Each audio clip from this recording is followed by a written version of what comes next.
Nama Kamarudin belakangan ini kembali ramai diperbincangkan publik setelah pernyataannya yang dinilai kontroversial karena menyebut polisi mengabdi kepada mafia di kanal YouTube milik Uya Kuya. Atas hal tersebut, Kamarudin Simanjuntak kini dilaporkan ke Polres Jakarta Selatan oleh pelapor atas nama Yuliana pada Kamis 22 Desember kemarin.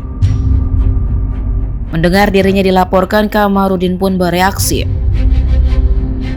Kamarudin mengatakan justru karena atas dasar cintanya terhadap negara ini, dia ingin memperbaiki institusi Polri. Tak hanya itu, Kamarudin juga menginginkan institusi Polri menjadi institusi yang humanis, Pancasilais, bermoral, dan berhati nurani.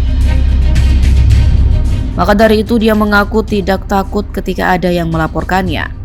Kamarudin mengatakan apapun pernyataan yang sudah diutarakan tidak akan dicabutnya meski banyak yang melaporkannya. Kamarudin juga mengatakan tidak pernah takut dengan yang namanya mafia.